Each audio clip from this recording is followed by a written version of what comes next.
Assalamualaikum warahmatullahi wabarakatuh. Halo semua, perkenalkan nama saya Aprilia Nisa dengan NIM 7203220037 dari kelas akuntansi A.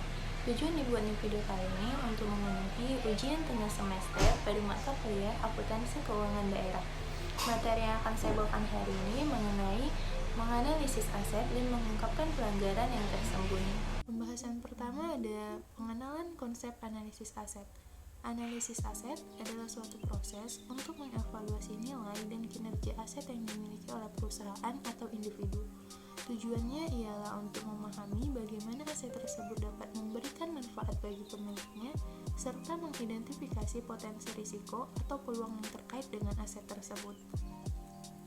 Dalam melakukan analisis aset, terdapat beberapa faktor yang harus diperhatikan, seperti jenis aset yang dimiliki, nilai aset, kualitas aset, dan seberapa penting aset tersebut bagi pemiliknya. Dengan memahami faktor-faktor ini, maka analisis aset dapat dilakukan secara efektif dan akurat. Lalu kedua ada mengenai pertumbuhan investasi. Pertumbuhan investasi ini mengacu pada kemampuan perusahaan untuk menghasilkan keuntungan dari investasi yang dilakukan. Analisis pertumbuhan investasi melibatkan pengamatan terhadap laba yang dihasilkan perusahaan dari tahun ke tahun serta perubahan nilai saham atau harga pasar. Adapun contoh pelanggaran yang sering terjadi pada konsep ini ialah ketika perusahaan melakukan investasi yang tidak menguntungkan atau tidak sesuai dengan tujuan bisnisnya. Hal ini dapat menyebabkan kerugian finansial yang signifikan bagi perusahaan.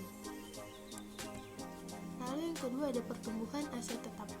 Pertumbuhan aset tetap mengacu pada peningkatan jumlah dan nilai aset tetap yang dimiliki oleh perusahaan dari waktu ke waktu. Aset tetap mencakup berbagai macam barang seperti tanah, bangunan, mesin, dan kendaraan. Adapun contoh pelanggaran yang sering terjadi pada konsep ini adalah ketika perusahaan tidak melakukan pemeliharaan atau perawatan yang memadai terhadap aset tetapnya. Hal ini dapat menyebabkan penurunan nilai aset dan biaya perbaikan yang tinggi di masa depan. Lalu adapun analisis modal kerja. Analisis modal kerja ialah suatu cara untuk mengevaluasi kecukupan sumber daya perusahaan untuk memenuhi kebutuhan operasional sehari-hari. Analisis ini melibatkan pengamatan terhadap arus kas, persediaan, piutang, dan hutang perusahaan. Adapun contoh pelanggaran yang sering terjadi pada konsep ini adalah ketika perusahaan tidak memiliki kontrol yang memadai terhadap persediaan atau piutangnya. Hal ini dapat menyebabkan masalah likuiditas dan mengganggu operasional perusahaan secara keseluruhan. Dan adapun analisis proporsi aset terhadap total aset, di mana suatu cara untuk mengevaluasi komposisi aset perusahaan. Analisis ini melibatkan pengamatan terhadap persentase aset tetap, aset lancar, dan aset lainnya terhadap total aset perusahaan. Contoh pelanggaran yang sering terjadi pada konsep ini ketika perusahaan memiliki proporsi aset yang tidak seimbang atau tidak sesuai dengan tujuan bisnisnya. Hal ini dapat menyebabkan risiko keuangan yang tinggi dan mengurangi nilai perusahaan di mata investor. Kemudian ada contoh pelanggaran dalam analisis aset. Meskipun analisis aset sangat penting untuk membantu pemilik aset dalam mengambil keputusan bisnis yang tepat, namun terdapat beberapa contoh pelanggaran yang sering terjadi dalam melakukan analisis aset tersebut. Salah satu contohnya ketidakakuratan dalam menentukan nilai aset. Misalnya, jika seorang pemilik aset menilai properti yang terlalu tinggi, maka hal ini dapat menyebabkan kerugian finansial di masa depan. Selain itu, kurangnya pemahaman tentang kualitas aset atau kondisi pasar juga dapat menyebabkan kesalahan dalam melakukan analisis aset. Nah, bagaimana menghindari pelanggaran dalam analisis aset?